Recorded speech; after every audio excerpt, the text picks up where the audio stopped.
Press विज्ञप्ति दिनांक 18 अगस्त 2022। भोगनाडीह बिटिया हेम्ब्रोम को 12,000 प्रदान किया। आदिवासी सेंगेल अभियान के राष्ट्रीय अध्यक्ष पूर्व सांसद सालखन मुर्मू के ने घोषणा किया था कि संताल विद्रोह के नायक सिदो मुर्मू के वंशज परिवार वृद्ध महिला बिटिया हेम्ब्रोम को आजीवन 9 सितंबर 2021 से प्रत्येक महीना 2,000 रुपये सेंगेल की तरफ से आर्थिक सहयोग स्वरूप मदद करने का घोषणा किया था, जो आज सेंगेल के मालदा जोनल असिस्टेंट हेड विभूति टूडू के नेतृत्व में श्रीमती बिटिया मुर्मू को पिछले 6 महीना से अगस्त 2022 तक के लिए 12,000 प्रदान किया गया।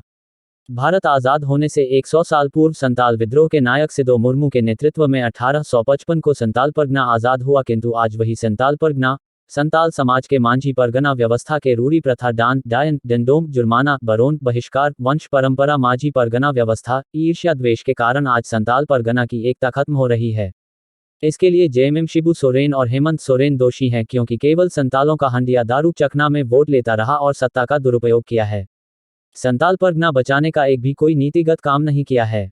आज सेंगेल के राष्ट्रीय अध्यक्ष सालखन मुर्मू के मार्गदर्शन में फिर से संताल परगना को मजबूत व एकता खड़ा करने के लिए बिहार, बंगाल, असम, उड़ीसा से सेंगेल के नेता संताल परगना के सभी 6 जिलों में जाकर संगठन को खड़ा करने के लिए 13 अगस्त से काम कर रहे हैं।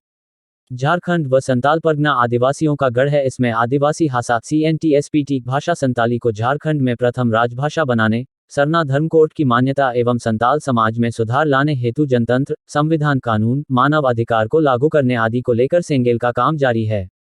बिटिया हेम्ब्रोम को रुपया प्रदान करने में विभूति टूडू, बरहेट प्रखंड सेंगेल अध्यक्ष सावना टूडू, शिबू मुर्मू, शांतलाल मुर्मू, सुभाष हांसदा आदि मौजूद थे।